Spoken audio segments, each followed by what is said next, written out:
Hi friends, Ammu cooking 360 சேனலில் எறா எவ்வளோ குயிக்காக எவ்வளோ க்ளீன் பண்ண போகிறோம் அப்படின்றது தான் இந்த வீடியோவில் பார்க்க போகிறோம். இந்த வீடியோவை ஸ்கிப் பண்ணாமல் கடைசி வரைக்கும் பாருங்கள்.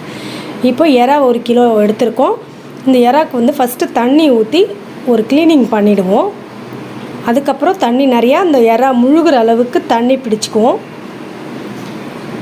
எறா முழுகிற அளவுக்கு தண்ணி பிடிச்சாதான் எறா வந்து க்ளீன் பண்ணுறதுக்கு ஈஸியாக இருக்கும். இப்போ பாருங்கள், அந்த கால் வந்து ஆஞ்சிட்டு இந்த வால் பகுதியை இழுத்துட்டு இப்போ மண்டையை வந்து இழுக்கணும். மண்டையை இழுத்துட்டு வந்து அந்த பின்பகுதியில் வரும் பாருங்கள், ஒரு எல்லோ கலர்ஸ், அதுவும் ஒரு பிளாக் கலரில் இருக்கும். அதுதான் இதில் முக்கியமே. இந்த எறா க்ளீனிங்க்கு இதுதான் ரொம்ப முக்கியம். இப்போ இந்த மாதிரி எறாவை ஆஞ்சிடுவோம் ஃபஸ்ட்டு.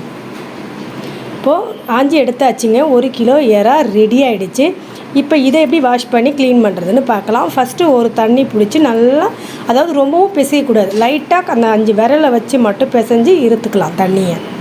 மறுபடியும் இன்னும் ஒரு தண்ணி பிடிச்சி மறுபடியும் கொஞ்சமாக அலசுங்க. அந்த ப்ளட்டு வந்து பாருங்கள் எந்த அளவுக்கு வந்துக்கிட்டே இருக்குது பாருங்கள், அது வராமல் இருக்கணும். அப்போ தான் வந்து எறா வந்து க்ளீனிங் சூப்பராகவும் இருக்கும், அந்த ஸ்மெல் வராது, கவிச்சடிக்காது. இப்போ தண்ணி வந்து நல்லா இருத்தாச்சுங்க. 3 தண்ணி விட்டாச்சு. இப்போ மறுபடியும் 1 டீஸ்பூனு மஞ்சள் பொடியை சேர்த்து தண்ணி கொஞ்சம் முழுகிற அளவுக்கு தண்ணி பிடிச்சி அந்த மஞ்சள் பொடியும் அந்த தண்ணிக்குள்ளே பண்ணுற அளவுக்கு, அந்த எறா க்ளீனிங் ஆகிற அளவுக்கு லைட்டாக அந்த 5 விரலை வச்சு நல்லா இந்த மாதிரி பிசைஞ்சிக்கலாம். ஒரு வடிகட்டியில் எடுத்து வடிகட்டி வச்சுட்டு நீங்கள் இதுக்கப்புறம் எதை சமைக்கணுமோ, அதாவது பிரியாணி, தக்காளி தொக்கு, கிரேவி, குழம்பு, வறுவல் எது வேணாலும் செய்யலாங்க. இந்த எறா ரெடி ஆகிடுச்சு.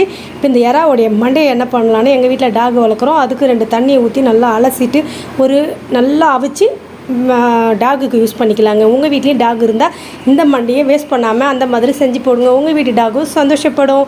இந்த வீடியோ பிடிச்சிருந்தா ஷேர் பண்ணுங்கள், லைக் பண்ணுங்கள், மறக்காமல் சப்ஸ்கிரைப் பண்ணுங்கள். பாய்.